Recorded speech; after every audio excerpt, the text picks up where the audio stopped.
Hello again, and welcome to English 12A Unit 2, Check for Understanding, Alternative Assessment, Review, whatever you want to call it, the thing that lets you not have to take tests during distance learning.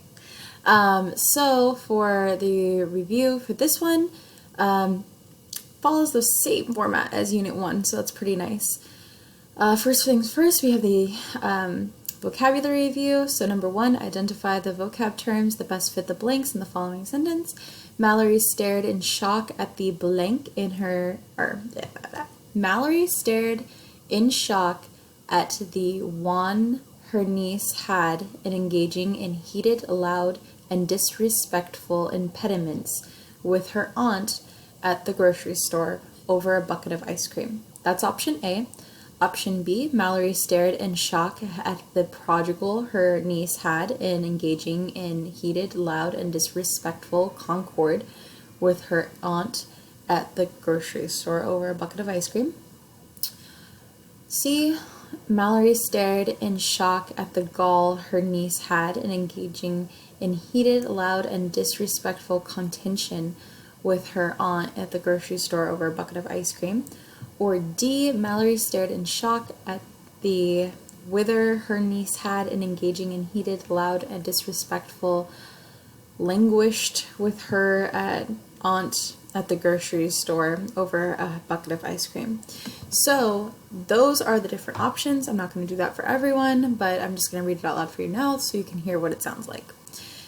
2, identify the vocab term that best fits the blanks in the sentence. Mikey's face continued to look more blank and lifeless as he blanked in jail.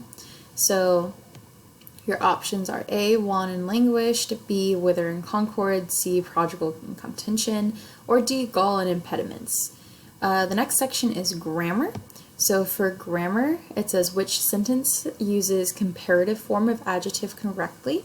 If you listened to me at the beginning of Unit 2, you would know the answer to this one. A, she was the most good debate team leader candidate from among the other applicants. B, Nemo's Pizza on First Street was way tastier than One Life Pizzeria on Mel Brooks Avenue. C, my car got very dirty after the intense rainfall and massive winds last week. Or D, Linda's older brother is more badder at this game than Josephine is.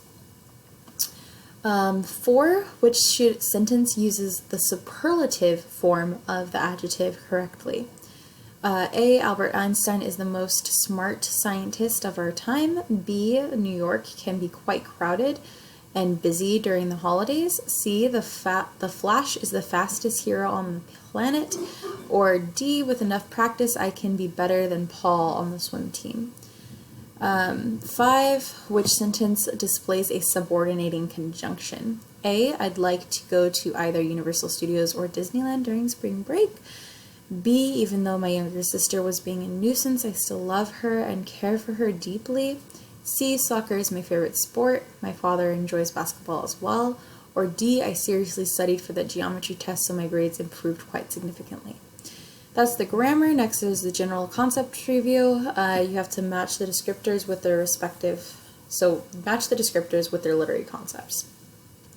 A is allegory, B is analogy, C is conceit, D is sonnet, and E is metaphysical poetry. So 6, a 14-line lyrical poem in which the speaker expresses thoughts, feelings, and or central theme.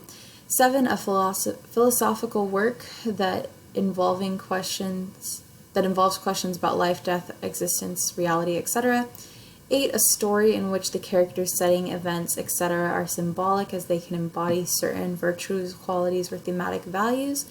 9, an elaborate metaphor or extended comparison that link objects and ideas that are not normally associated. 10, comparing two things for the purpose of clarification, description, or explanation. 11, what is the major difference between a sermon and a parable? A parable tends to be primarily orally delivered, while a sermon is mostly written. B, a parable primarily is less abstract and simpler than a sermon delivered by a pastor. C, a parable only focuses on imparting religious practices, while a sermon teaches moral truths. Or D, a parable utilizes a story to deliver religious or moral guidance. A sermon utilizes a speech form. Next is section 3, our last section. You're going to be reading Song from Ottoman by Mary Oliver and then answering the questions that follow. A test-taking trip that I usually enact in my readings and my things is I read them first, the questions. So which sentence best paraphrases a stanza? So I'm going to make sure I can put it in my own words. And then what form of writing does this stanza illustrate? So that's what I'm going to be on the lookout for. Don't you imagine the leaves Let's start that again. Don't you imagine the leaves dream now, how comfortable it will be to touch the earth instead of the nothingness of air and the endless freshlets of wind. And don't you think the trees, especially those with mossy hollows, are beginning to look for the fires that will come, 6, a dozen, to sleep inside their bodies? And don't you hear the goldenrod whispering goodbye, the everlasting being crowned with the first tuffets of snow?